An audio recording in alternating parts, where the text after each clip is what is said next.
Hi, and welcome to the Book Revolution podcast. My name is Tim. And I am Amanda. And this is the podcast about books. And book things, and book-related things, and various book-ish However many topics things. we can... Yeah, whatever, everything about that. Whatever we can put together. Don't forget to like and subscribe to us on YouTube. We're at the Bin Network. Follow us on Spotify so you get all the notifications of our new episodes. We are the Book Revolution podcast on Spotify.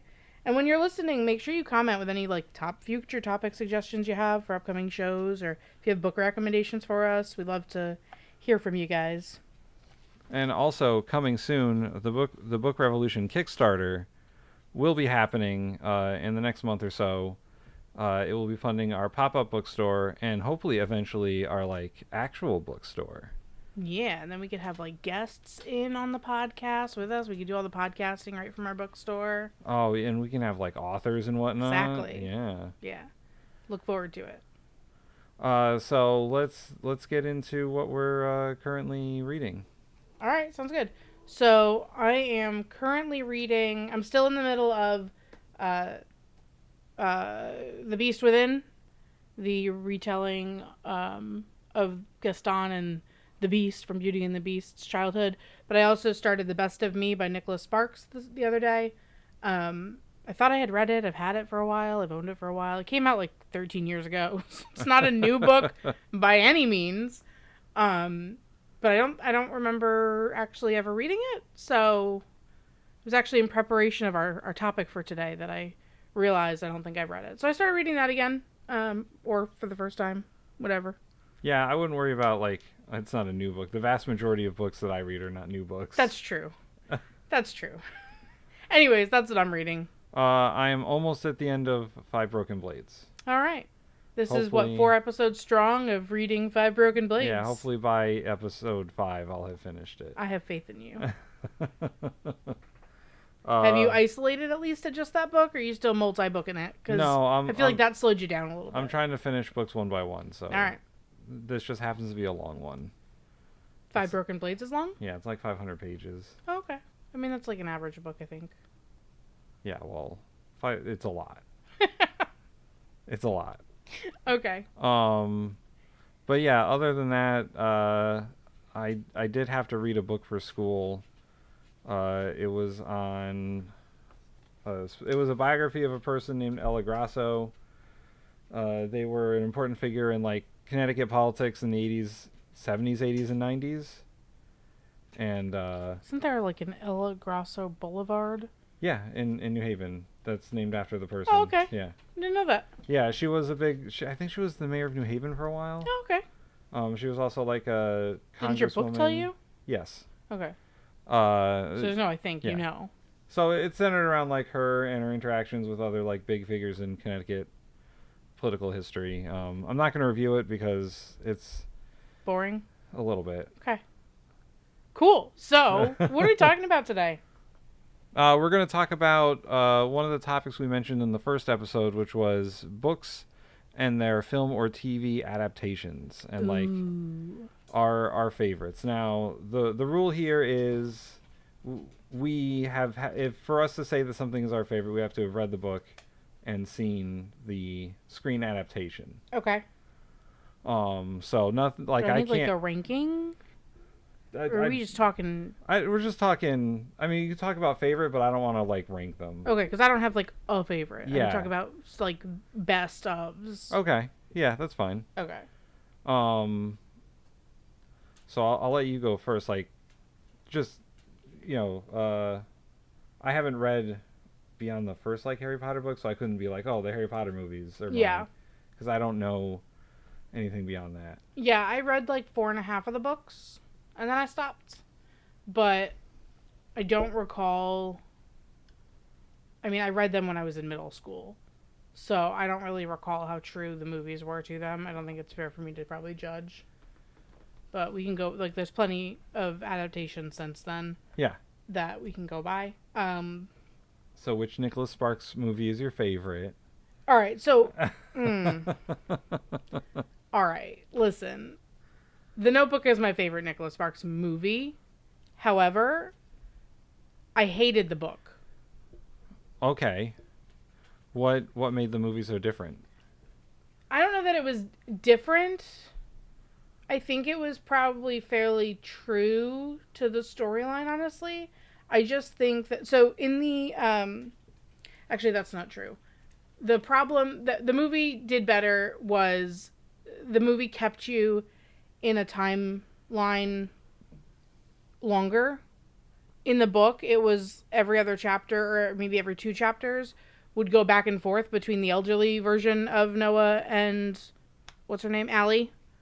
And the young version of Noah and Allie, like, it would change every couple of chapters. Okay. And it really took me out of the budding romance that they're going through as kids. It kind of disjointed the story for me, and it made it boring for me. And the movie, I felt like, didn't jolt back and forth as much. Okay. Like, you've watched the movie. I forced you to watch the movie. I've seen it. So, you know that they flash back and forth between an elderly couple and a young couple. And I just found that they did that a lot less in the movie. So you were able to fully invest in the young relationship more, I guess. And I love that. I think it's a great depiction of a romance movie, of a pure romance drama movie, and I love it. I have one of those. Yeah. A book that I thought was better as a movie than it was as a book. Okay. Ready Player One. Yeah. I Isn't thought that on your top 5? Yes. Wasn't that on your top 5? yes. Okay. So I think it's different as a movie, and it sort of streamlines a lot of the book. I like the book because of the story in the book is a bit darker than the story in the movie. Really? But also there's a lot of, like, I don't know how to put this than, like, gamer weirdness in the book. There's a lot Is of, it like... less gamer weirdness? No, there's more. Oh. There's more, like, gamer culture, like toxic gamer culture in the book. Like between the characters and how they interact? Yeah. Got it. Okay. And the movie is made for, like, a bigger audience. Mm-hmm. And it sort of streamlines some of the plot lines in the book so that it's more digestible for a mainline audience, but also it fixes some of the, like, the weirdness. Got it. But you liked the weirdness. Right. There were parts of the book that were, like, the main character was kind of very unlikable, but, like, all the other side characters, like, were more likable because of it. Okay. And, like, the choices the main character made in the book are different than the choices the main character made in the movie. Okay. But I always thought that, like, the movie is more cinematic, like, naturally, because it's a movie. Mm-hmm. But, like, the action scenes in the movie are bigger than the ones in the book. Okay. The book is a little bit more, not like set piece action stuff, but like smaller action stuff, and like it spans over a longer time. So the movie just, like, cuts out a lot of the middle part. Mm-hmm. But yeah, I think it's better as a movie than as a book. Okay, interesting. Even though it's on my top 5. I wonder if the movie is a top 5 movie for you then? If the movie is better than the book and the book is a top 5? I don't know, because I've seen a lot more movies than I've read books. I'm gonna say that it's a favorite of mine, but I don't know if I would put it in the top 5. Okay, all right. I also really enjoyed. This is more of one where I enjoyed both the book and the movie or adaptation, but they are both different. Is the Game of Thrones series. So obviously we're only going to talk through season 5, because after that the books don't exist yet. If they ever will. Please, George R.R. Martin, if you're listening, write the fucking book. Stop writing all the stupid side books.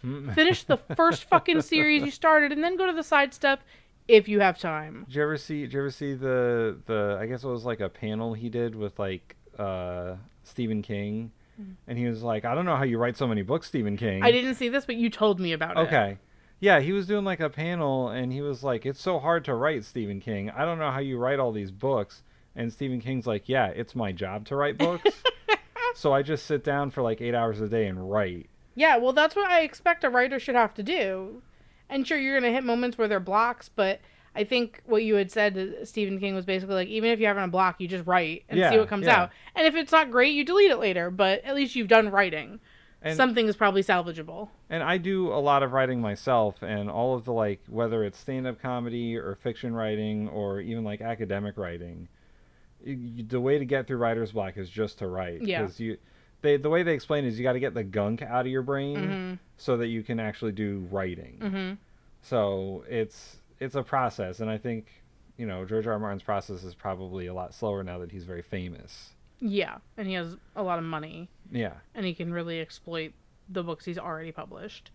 Anyways, to that avail, I love the shows, and I loved the books. They do diverge from each other, and at some point, plots change. However, because the book series is not yet finished, I cannot tell you if the plots that were omitted in the show become major plots or not, because they were just beginning. There were storylines that were just beginning. What I will say about George R. R. Martin is he does a really good job of creating long arcs between these books. It's not like something gets resolved in a couple of chapters or even in a book. There's a lot of ongoing conflict that needs resolving, and the side plots that were starting in, let's say, books 4 and 5 are nowhere near done, I would hope, in the books, but in the show they never even existed, so I don't know if they're major because I don't have an end to the books. But I still enjoyed thoroughly the books and the shows separately. I'm thinking like as a writer, maybe he's putting too much expectation on himself to like write the story the way that he wants it and not the way that fans want him to write it. Well, so from the small little like blogs I've read about things, he's basically admitted that the storyline that happened in the show was his kind of original intention, minus the plots that obviously were taken out, like I said, but that he recognized that there were flaws in that and that Right. it wasn't the best storyline, so he's trying to correct that in his version of written. And also, I mean, they're obviously far more detailed, so I think it's 3 more books he was supposed to originally publish, like when he started the series. I believe it was supposed to be an 8-book series, and he's 5 books in. We're never going to get the 3 books. I know that. I would love to at least get one Right. of the 3 books, but I don't even think that's the case because I feel like at this point his writing process is writing all 3 at the same time. Right. Like I think he's writing one massive book and he'll let the editors choose where to cut them into 3 books. I don't know. But regardless, I love the storyline, and I do think that the pieces that they adapted into the TV show, that they left into the storyline in the TV show, I do think they did a really good job with it. I feel like the casting choices were done well, and I mean, it's HBO, so they had the money for it, and they spent the money on it, and they did a good job on it. Right. I like Game of Thrones. I read 100 pages of the first book. So how did you like 1/5 of the first? I Season? mean, it was pretty. I did. They What's that, didn't- like an episode and a half? Yeah, like 2 episodes. Maybe? The first 2 episodes. It was pretty faithfully adapted, Yeah, from what I okay. can tell. Okay. Let's see. For me, I think my favorite adaptation of something is gonna have to be the Lord of the Rings trilogy. Okay. The original Lord of the Rings trilogy, not The Hobbit. They did terrible things to The Hobbit.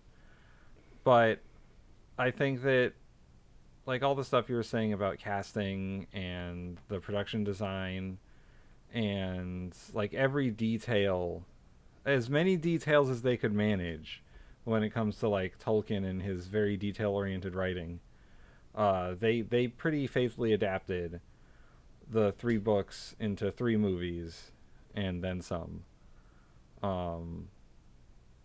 I don't. There obviously there's stuff that was left out of the movies that had to be left out of the movies. Otherwise, they would be like 5 hours long each, and they already released extended cuts that are like 3.5 hours long each. They all feel 5 hours long each. Well, that's Tolkien. I mean, they really wanted to put as much as they could in there, and those movies were long. Well, all right. So, from a perspective of someone who did not read the books, who I think it was The Hobbit that I tried to start reading when I was in like the 5th grade, and it was so boring that I put it down and I never went back. And I swore off of Lord of the Rings for the rest of my life. But I have seen all the movies, and what I'll say is that from my perspective as a non-reader, it feels like the Lord of the Rings movies are a good depiction and a good example of why you should cut things out of a book when you turn it into film or TV. Because at least the first movie, I mean, at some point you just get bored of them walking in a field. Yeah, It's just bored. There's a lot of like New Zealand scenery. I feel like that could have been cut on the floor. Like, that's a part of the book that they probably could have condensed. And I get that they were trying to be faithful, and apparently they did a good job of being faithful to the book. But as a movie, it drags. As a movie, it drags. You know how in Harry Potter, in like movie 7 and 8, when they're hunting the Horcruxes, you know, it's a montage. That's what the field walking could have been with Sam and Frodo. A montage. There are supercuts of those movies where they cut out Sam and Frodo, and it's a lot quicker.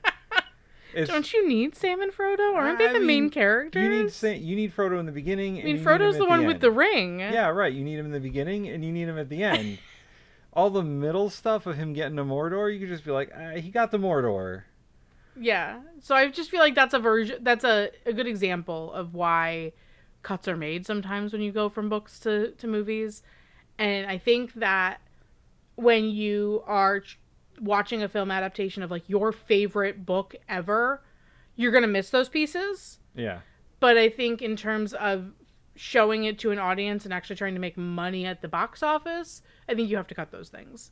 Well, I mean, Lord of the Rings they grossed a lot of money. No, I'm not saying that they are an example of doing that. I'm just saying that I'm not saying they should have. They're successful regardless, because I think the fandom behind the books is so big that they can do whatever they want. Uh-huh. But in theory, with all of the books to movies that have happened since then, right? Like, there's so many. I feel like every movie that comes out now is a book. But every time someone comes out of a movie and they loved the book so much, they're like, oh, they left out all of these scenes and all of these scenes. And I think that The Lord of the Rings is a good example as to why they cut those sometimes. Is because they don't want it to drag. And in Lord of the Rings, they didn't care. They were like, no, we want it to be perfect. Right. Which is what they did, and that's fine. In some movies, they do that, and it's successful, and it's fine. But if you did that to every book-to-movie, people would stop going to see the book-to-movie movies. And the only people who would go are the people who did love the book. Right. I think I think the reason that Lord of the Rings got made the way it got made is that Tolkien was so specific in his writing about the details of things that, like, if they didn't include a lot of that stuff, there would be backlash from the fans. Mm-hmm. And I think that, was it Peter Jackson who directed all 3 movies and produced them? I think that he wanted to faithfully adapt as much as he could and give it the epic scale that he thought it deserved. Mm-hmm. And so there are a lot of scenes of, like, the characters running or walking to a place. But that's just to denote, like, the vast scale of things that they're doing. Yeah, I get that. However, by comparison, if we take that same... Let's be honest, George R.R. Martin writes in a very similar style to Tolkien. Right. In that it is super detailed and there's lots of exposition, right? And there's nothing really left to the imagination in these books. They tell you everything you need to know. By that depiction, HBO gave more time to each book than Lord of the Rings, because they gave an entire season to each book. And even when they were only 8 episodes, that's 8 hours versus 3 hours in Lord of the Rings per book, right? It didn't feel like it dragged. None of those episodes felt like they dragged. Some of them dragged. Some of them. There were some middles of some seasons that were not... Remember, you can only talk about episodes 1 and 2, because that's all you read. Episode 1 was a little boring, no? Which part was boring? The incest, they're knocking kids out of towers and possibly killing them, the backstabbing murder. They crammed a lot into episode 1. A lot of shock value into episode 1. As a person who hasn't read the books, but I saw the show, there were some, like, boring parts of the first 5 seasons. I'm not saying that it was a lot, but there was some parts where you're like, okay, yeah, I get it. You know, Can I have an example? Because I gave you the example of Yeah, Frodo I'm and trying Sam to walking think. through the field could have been cut down. I'm trying to think. They could have cut down. Actually, you know what? This is a place where they could have added and made it more exciting. Some of the Robb Stark.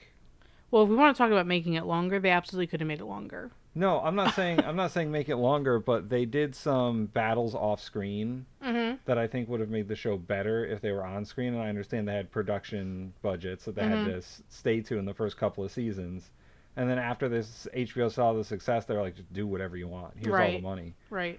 But like the battles between the Starks and the Lannisters that sort of happened off screen for the most part.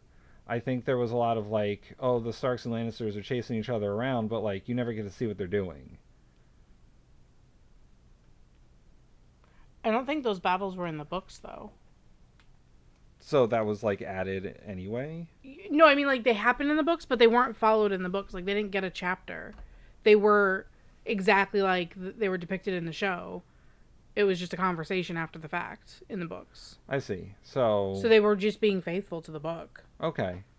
I mean, that was kind of stuff that's like, I understand why they were doing it, because like, if they really wanted to depict the battle, like they could have. They had the people.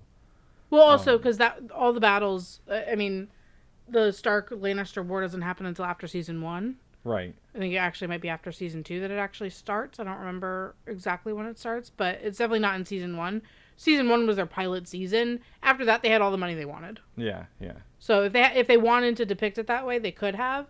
But George R. R. Martin was so closely used to create the scripts and production of each of those seasons and episodes that I think it was depicted exactly how he wanted it to be depicted. Unfortunately, Tolkien wasn't available for comment. That's too bad. But they should have called him up. They should have figured out a way to call him. If ChatGPT was a thing when they were making it, they probably could have had ChatGPT act like him based on all the public source information of all of his writings. Now I kind of want to do that. I wonder if we could ChatGPT a conversation with William Shakespeare or someone else who has a lot of writings. Honestly, for me, I think we got derailed. Yeah, any part for me, any parts of the show that didn't include Bronn, Brienne, let's see, or you mean Sir Bronn of the Blackwater? Yeah, Sir Bronn of the Blackwater. Okay. Lady Brienne of Tarth. Uh-huh. And Jon Snow. Uh-huh. Or Tyrion. You didn't like Daenerys' entire arc? That was a badass motherfucking arc. I thought Daenerys' arc dragged in the second season because she was stuck in Dothraki just forever. She was just there, they were just riding around. Her entire arc was she married Khal Drogo in season 1. Yeah, and then he dies, and then what happens in season 2? He dies in season 2. Right. And then she makes dragons. But they're stuck in the Red Waste forever. Yeah, but she has dragons. Her parts in seasons 2 and season 3 seemed like they could have been more interesting. She had baby dragons. Yeah, at the end of season 2. And then what happens for the entirety of season 3? She's raising baby dragons.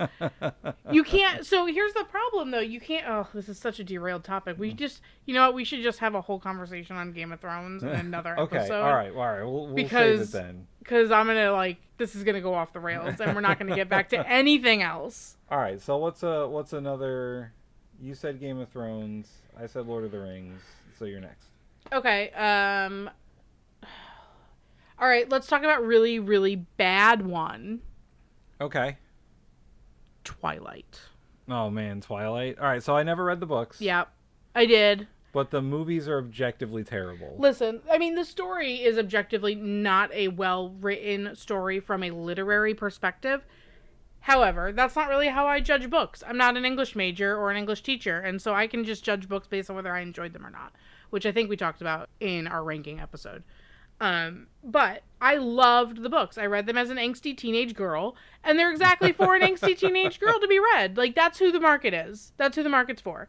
And I loved them. I loved the storyline. It was very much, I mean, it's the same reason the girls right now like ACOTAR. Like, it's the same thing. It's a romantasy novel. It's romantasy. And I loved it. And then they made the movie, all of the movies, and they're just so bad. They're so bad. They're so cringy. Like, you cannot even... Listen, they're still a guilty pleasure of mine, and I will watch them.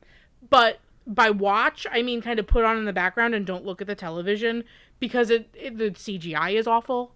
The graphics are terrible. The acting is god-awful. Anytime they have to do, like, the speed running. Yeah, that's so bad. That's so bad. Kristen Stewart just cannot act. Yeah, she has, like, the same, like, 3 faces. She really does, and it's terrible. And Robert Pattinson can act. I've seen him act well. He was good in Harry Potter, but him as a vampire, not good. He's so ridiculous, and I understand that part of it might be the director. I don't know who directed these movies, but maybe the director wanted him to act this way. But it just was it's so hard to watch. And it sucks, because I do love the story so much. But it was just bad. And even when they're making loads of money, like, these were movies that I saw at, like, midnight releases. All of the friends go and wait in line back when there were not reserved seating in recliner theaters, and you had to get there early if you wanted a good seat, and you'd get there for a midnight showing at like 10 p.m. and stand in line for 2 hours, which is just something the kids these days are never going to understand. But we did that, and we're so excited. And so you're making all of this money in movie 1, and you don't dump any of that extra money into movies 2 through 5? What? Why? You made money. You could increase your budget. You could increase the budget. I see you looking it up now. What is the budgets? So the budget for the first movie was $37 million. Oh my god. The budget for the second movie was 50. Okay, so they almost doubled, well, they 1.5 times to the budget, and it didn't get any better. And then Eclipse, their budget was $68 million. And then the 2 Breaking Dawn movies, their budget was over $110 million each. And the graphics never got better. Think about this. They did $100 million for Breaking Dawn Part 2. You've seen Breaking Dawn Part 2. That CGI baby, they couldn't do better. On $100-something million, they couldn't do better than that disgusting, terrifying, nightmare fuel baby. And their gross box office combined worldwide was $3.3 billion. Out of, what was the total budget then combined? The total budget combined was $400 million. So they made an ass ton of money. They could have tried a little harder. Yep. Like, I can completely understand not wanting to recast the 2 leads, even though they sucked at this. So I could forgive that aspect in terms of keeping those characters the same, the actors the same throughout all of the movies. But you could have made the effects better, and they never made the effects better. And just so you know, all the movies had different directors. Great. But they all had the same screenwriter, though. I mean, the writing was fine. Like, in terms of adapting from the books, the plot was fine, and the screenwriting was fine. It was all purely execution that made those movies terrible. Yeah, they were bad. They looked like B. Yeah, they look like campy movies. Yeah, they look campy. Like the scene where they played baseball. Ugh, don't even get me started. Or no, the worst one, in my opinion, if we're talking movie 1, because movie 1 just has so many options to choose from. The worst one, when Robert Pattinson puts Kristen Stewart on his back and goes, "Hold on, spider monkey," and leaps into a tree. Yeah, fucking kidding me? You couldn't make that look better a little. I think the biggest memes that came out of that movie was the sparkly vampires. Yeah. And the vampires playing baseball. Like, that's still a thing that goes around on fucking Instagram. Well, also, that movie is the only reason anyone knows who Muse is. That's true. The Muse. The Muse. The Muse. Don't say that. Let's see. What's a bad one that I got? What's a bad adaptation of a book? I don't know. I'm trying to think something I've read that's a bad adaptation. Jeez. How many books have you read that are adaptations? I mean, you've got the whole Bleach series, but that must not be bad because you fucking love that. There are parts of it that are bad. But it's not it's more the show's fault than the book's fault. Um, because of the nature of manga, it's released a chapter at a time every week or whatever, and then sometimes the writers take breaks so they can like build up some lead chapters before they release them again. And what happens is the show runs out of source material. Oh.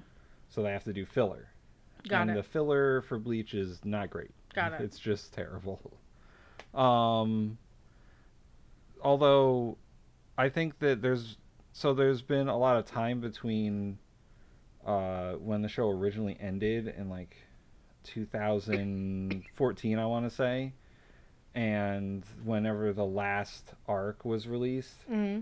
So they had this final, I guess, story to animate, and they took 10 years to animate it. Jesus.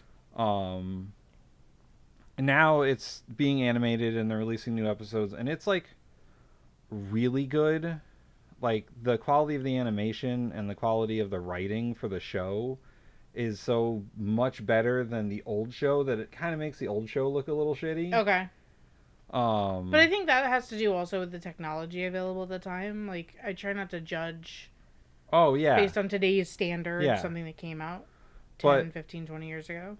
When they started animating this, they got like the best animation studio in Japan to do it. Okay. So like, and they're taking their time. Before it was like, oh, we'll get a season out every year or whatever. We'll get 2 seasons out every year, as much as they could pump out. Mm-hmm.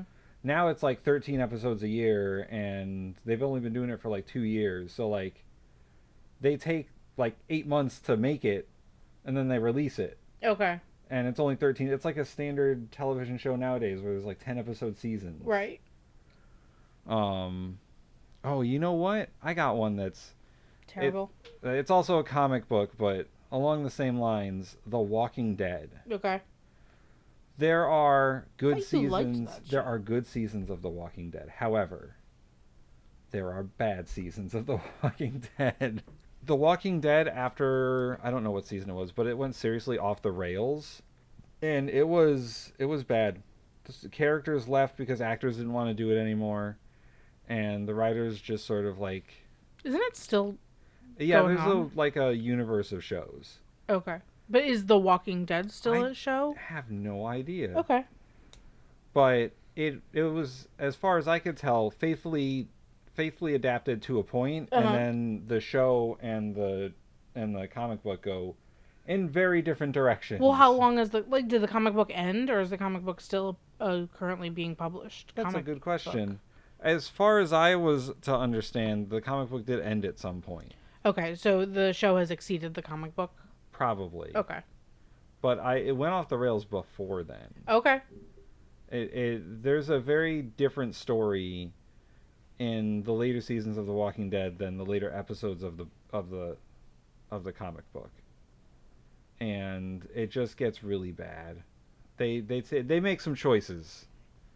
And it's not like a production thing. It's not the show went bad. It's just that the writing got bad for the show. Okay. And it became more about like the melodrama of the characters than about the world around them. Mm-hmm. And at some point, zombies stopped being a threat.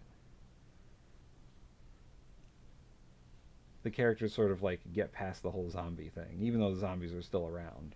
But they like understand how to take care of them. Yeah, and then they learned all their weaknesses. Yeah, got it. And then the zombies have to escalate into like becoming intelligent zombies, which is not the point of zombies. I mean, it's sometimes the point of zombies. I think they get to the point where they can like talk to each other and like they're people, but they're decaying like with people. words or with grunts. Words. Yeah. Because like they could come up with their own language of grunts. No, there's. But I'm if they're sure. if they're vocalizing words, that's a problem because their vocal cords should be deteriorated. I don't know for sure if there was like full sentences, but if I remember correctly, there's a story arc called The Whisperers, and it's about that zombies have developed the ability to talk. I don't know how I feel about that. Yeah. I stopped watching the show and stopped reading the comic book before that point. So I would like to know, from your perspective, because The Walking Dead is a massively popular show. Oh, yeah. Like, there's a woman I used to work with who literally this year for Halloween, her entire family is being The Walking Dead. Right. Like, she has 3 kids, and they're all dressing up like one part of The Walking Dead. Like the husband's the dude with the bat with nails in it. Okay. And she's got one of the kids on like a leash and collar. I don't know what's happening, because I've never watched The Walking Dead, but I assume she's like a zombie, so she's leashed. Whatever. But it's super popular. So, from your perspective, are the people who like it people who just never read the source material and just like it as its own show? And people like, and are there people who, I guess, are there people who really enjoyed reading it who like the show in its entirety? So, I Because, don't. for example, My Terrible Twilight, Yeah. I guarantee you nobody likes that movie unless they loved the books. Yeah. There's not a person off the street who's never heard of Twilight, never read Twilight, and loves the movies. Because those movies are awful. Right. I would say that there's probably some diehard fans out there who like the comic and like the show and are just going to watch it because it's The Walking Dead. Mm-hmm. Kind of like any long-running television show or like book genre or book series. You know, they're completionists. Okay. They're gonna finish it. Okay. I know that there are a number of fans who stopped watching after a certain episode because that's when the story deviates. Got it. I was kind of one of them. I watched the rest of the season and then I was like, I think I'm done with this. Got it. And then I know there's a certain portion of fans who don't like the spin-offs and would rather just watch the original show with the original cast. Mm-hmm. Because the main character leaves at one point in the show. The actor who plays the sheriff, Rick Grimes, he leaves to go do other things. He's been doing Walking Dead for like 9 or 10 years or whatever. Right. He doesn't want to get completely, like, that's his whole career. And like, that's where a lot of people left it, because without that character, because the story is about that character. Oh. Okay. So like, that was the character you're invested in. That's the character that you're supposed to care about. He's basically the POV. Yeah. Okay. Yeah. Once he's gone, what's your view then? Yeah. Exactly. And the show was kind of about not exactly the zombies, but it was about like how much can you put Rick Grimes through before he like loses his shit. Okay. And you know, once he leaves the show, what is there to do? I mean, there's other popular characters and they got spin-offs or whatever, but he's gone. Why continue the show? Yep. So I get that. That was a hang up of a lot of people, was that, you know, there were too many deviations from the guy with the baseball bat. Mm-hmm. The first episode he was introduced in was in the show was the episode that deviated from the comic book. Oh. So the way he was introduced in the comic book, things happen that are different than what happens in the show. Okay. And that's what people really didn't like. Got it. And then it just went on from there to like I think it was 2 seasons later, the main character left. Mm-hmm. And then you're like, all right, well, why am I here? Yeah. The show's completely different from the comic book at this point. Got it. And that's The Walking Dead. Okay. So that's your parts of it you hate. Adaptation? I think so. I can't think of a book that like I've read or like a book that I've listened to where it was adapted into something and I didn't like it. Okay. Like you read The Hunger Games. I listened to it on audiobook. Mm-hmm. That counts. And I liked both the film and book versions. Yeah, I thought they were really... I mean, I loved The Hunger Games as a book, and I think I equally love the movies. Even the one that just came out, the new one, was fairly faithfully adapted. And that one, I think when Hunger Games, the original trilogy came out, I read the book and I probably finished the entire series before the movies came out at all. And Okay. so there was a big length of time between finishing one and starting the next.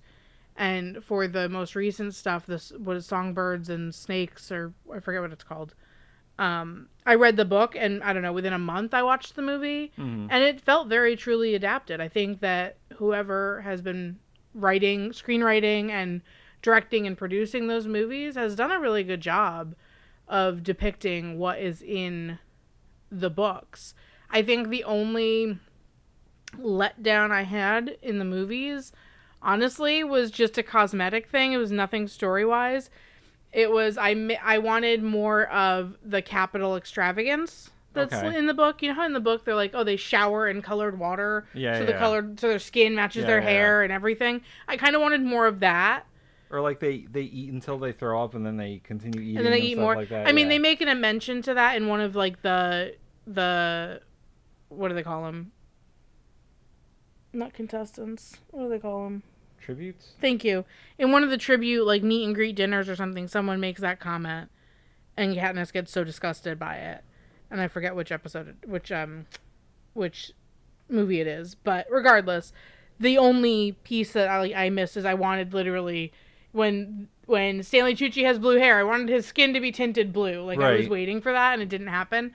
But that's not like I don't care. It's not a big deal. It's just I was kind of looking forward to seeing how they did that. You're right. Yeah. But that's it. Other than that, I thought they did a great job. Well, here's a question. What is a book that you don't want them to ever adapt into any sort of screen thing? Like what's a book that you think is too sacred to be a film? I have to think about that for a minute. If you have one ready, I'd like to hear that. I am trying to think of. Okay. It's a question that I can't answer. Something that I don't want them to adapt into a film. Okay, there's something that I don't want them to adapt into a film, but it's not because it's sacred or anything. I think that it would make terrible films. Okay. There's this sci-fi book series that I've read off and on. It's a stupid name too. It's like super easy. I just don't remember what it was. I don't want to. So the name of the book series is called the Star Carrier series. It's like a high sci-fi adventure action series involving like fleets and battleships and crazy nonsense. Okay. I never want to see a movie Okay. because I describe the books as like sci-fi junk reading. It's like, it's there's a lot of like technical jargon. Mm-hmm. And there's a lot of like explaining what everything does, and it's very much like ships just blowing each other up. All right. And the characters are very, I'm not going to say one-dimensional, but they don't have 3 dimensions. Okay. It's very like just Star Wars without all the Jedi stuff. It's just people going around shooting each other with lasers. That's oversimplifying it, but it's basically what's going on. Like I never. And why would it be a bad screen adaptation? Because of the amount of CGI they would have to put into it. Okay. Like it takes place entirely in space, entirely on like giant spaceships, and I think it would look gross. Like I think it would look horrible. Okay. Unless it was given like a $500 million budget. Got it. Like if someone did it for less than the amount of money that it would take to use really good CGI all the time, it would be like a Star Wars prequel movie where it's just CGI and it's not great. What if they did it animated? I would be interested in something animated, but I think nowadays a lot of animation uses CGI as well. Right, but it's not combining live action with CGI, and I think it's easier to execute fully animated CGI. Perhaps. I also think because it can be completely fantastical all the time. Yeah, that's true. I also think the main character is kind of like a wet blanket all the time, and he's just not fun. He's not a fun person to be around as a character. And you like this book? I like the sci-fi stuff, Okay. and they were cheap, so I bought them. They were like $5. And then do you ever read something that you're like, all right, I'll read the next one to see if it's okay, and then you're like, it's okay, but like, I don't really want to read the next one after that. Like, you give it another book, and then it's just kind of the same stuff, and you're like, I don't really want to read this again. Well, I'm kind of a completionist when it comes to that, and if there's a series that's complete when I start reading it, Yeah, I'm gonna finish it. I see. It might take me a while, like the punishment books I haven't gone back to in a couple of months, but I will finish it because I have a problem in my head with that. Yeah. Yeah. So what's something that that you don't want to see adapted because it would either be good or bad? Doesn't matter. Okay, so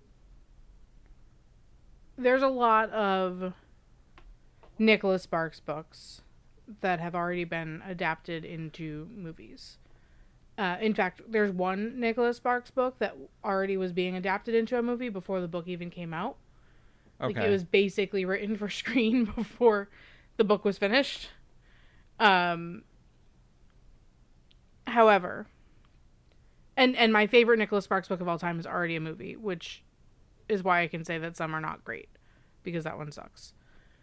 So I would say from his books, there's a book called The Guardian that I don't want them to make into a movie for fear that they wouldn't do it justice, and I would get angry at it. Okay. I think that a production company could do a great job. It would make a great movie. It would make a super sad movie. Everyone would cry. Because the book made me cry. Okay. But because of what they did to Message in a Bottle, I don't want them to touch The Guardian.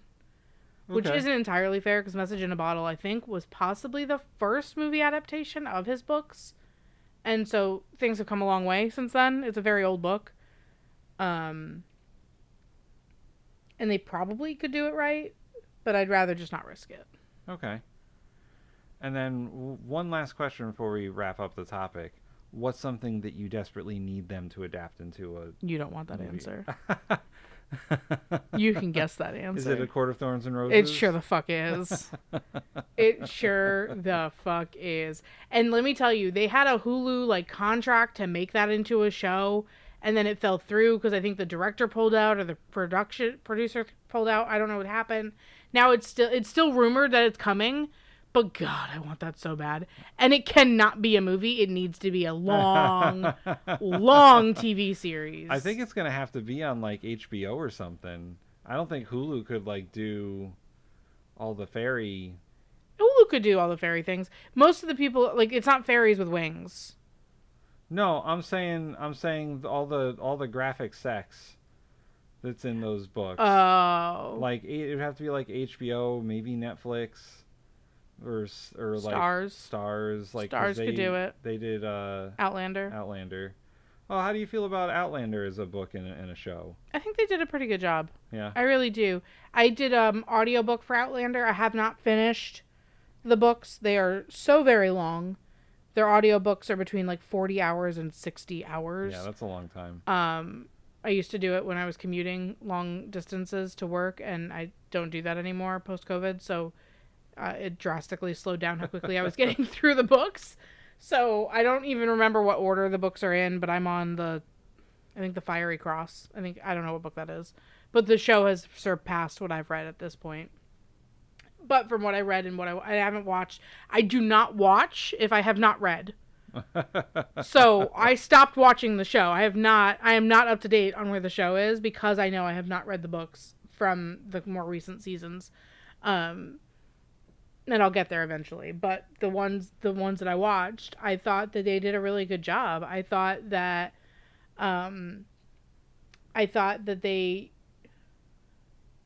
took really hard topics and really uncomfortable scenes Yeah. and did a really good job at it. Like, they made you feel discomfort from it. And I mean, you've seen the show. Yeah, yeah. You haven't read, but a you've couple seen. seasons. So I think you can speak to that too. Yeah, the show definitely has like there are parts that make you kind of Cringe. cringe Yep. because of the topics involved. And I think the way that they got the actors to portray some of that stuff is good, but it also is like, boy, that must have been rough, like psychologically on the actors. Yeah. I do think that they cast that fairly well also. Oh yeah, you like the big burly Scottish guy? I love the big burly Scottish guy. Claire probably could have been a little bit better, I think. Claire wasn't how I had envisioned her in my head, but Jamie, they did a pretty good job depicting him. Yeah. From how he was described in the book, at least. And even Frank was depicted pretty well. Yeah. How about you? What do you want to see? I want to see a book series that I've read that I don't think is finished yet. Like, they're not finished making the books, I hope. It's the first book was called Breach. It's a Cold War spy thriller with magic.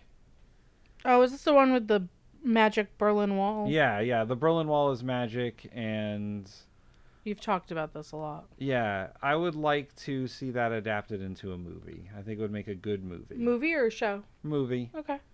The book isn't terribly long, and there's a second book neither out. was Man in the High Castle, and they made a show out of that. Yeah, but Man in the High Castle is more concept than book, I think. Okay. Because I think the book and the show deviate very much. But I forgot about Man in the High Castle and stuff that I've read. I think Breach would make a good movie only because like it's a spy movie with fucking magic involved, and it would be great. Okay. It would be great, and the sequel would be good too. Like if there's a third book and they can make like a trilogy out of it, I'd be down for that. All right. That kind of combines the best of both worlds for you. It's history and fantasy. Yeah. When I read the synopsis for the book, I was like, they did what? The Berlin Wall's made out of magic. Did How did you they have do like this one? a sexual moment right there as you read that? No, but I was like, they make books like this? I do have to see like if there's more like, I don't even know what you would call it, like fantasy historical fiction. Like there's I know that there's I mean, technically Outlander is that. Yeah, I guess, but I mean like more fantasy than that. Yeah. Like I know there's a book series out there that's like the Napoleon Wars but with dragons. I got to get my hands on that. But like stuff like that, I think if you take like big historical things and then just like throw magic at it. Like that show that we found randomly during COVID and watched, and it was like time travel and history. Yes. Yeah. Okay. I'd be down for stuff like that. Okay. Well, I think that's the topic. All right. So. And now we know that we have to have a topic solely on Game of Thrones at some point. Yeah, we're gonna have to. I mean, we could deep dive into a whole bunch of stuff, but yeah, Game of Thrones. Game of Thrones clearly needs one. So I don't have any books to review because the book I read was too boring. So.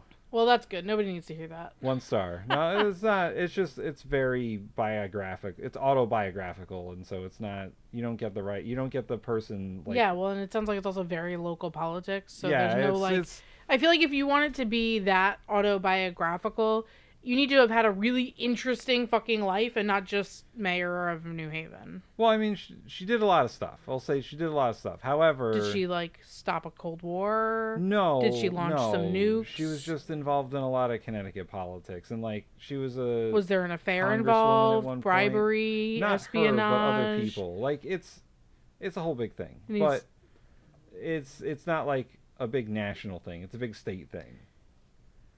Right, but if it wasn't like the stakes got to be high. That they were mild. Yeah, that's what I think. They were medium. I think where you lose my interest there. They were medium rare. Medium rare. Anyways, I have many books to review, but I'll give you just one for now. Okay. Just a little bit. Okay. I'll save the rest for later. Okay.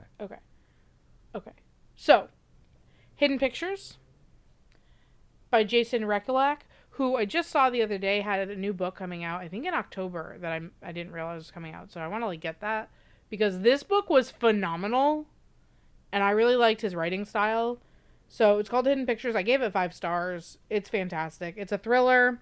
It's about a woman who had experienced drug abuse, a young woman. I've read a lot of drug abuse books recently. That just dawned on me. So, but she's not active, it was in her past. The character just had drug abuse in her past. She's clean. She had gone through rehab. She's clean. And she goes to be a nanny for a kid. Married couple in the suburbs of, I think, upstate New York. Or maybe Jersey. I forget exactly where it took place. I think it was Jersey, actually. And they have a kid who's maybe 3 or so. Needs a nanny. Okay? They have a cottage house in the backyard. Mm-hmm. Stays there. Kid has a imaginary friend. Okay. And may or may not be that imaginary. And that's kind of the course of the story. Things get weird. Okay. What was really neat about this book is it's called Hidden Pictures because the kid draws pictures. He likes drawing a lot. It's a little boy. He likes drawing a lot. And some of the drawings are a little bit creepy. And the really cool part that's in this book is that any drawing this kid draws is replicated in the book. Okay. So you see the picture. You see the exact picture, the exact way that the author is expecting you to see them. It's a full page. In the middle of a chapter. It's oh, I found this picture that the kid drew. And then the very next page is that picture. And so it's really cool because you get to see and make your own interpretations as to whether you think a picture is creepy or just fine. Okay. Anyways, it's phenomenal. There's a crazy twist ending that I didn't see coming. I thought it was amazing. There are trigger warnings here. There is drug abuse. There is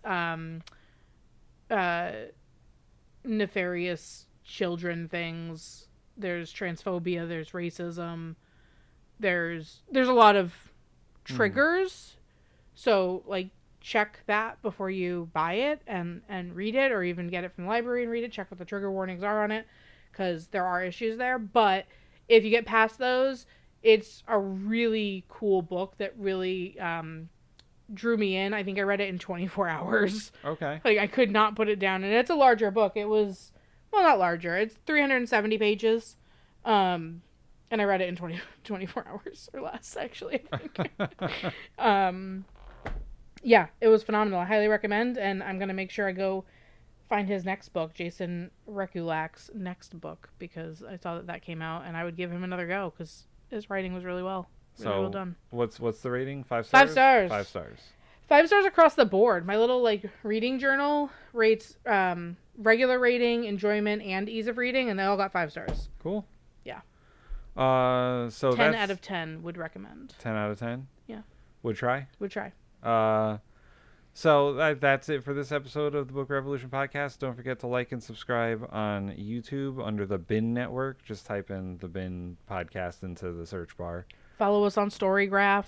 Yeah, follow us on Storygraph. I'm Vic Stryker, I believe, on Storygraph. I'm pretty sure I'm Hammer TBR.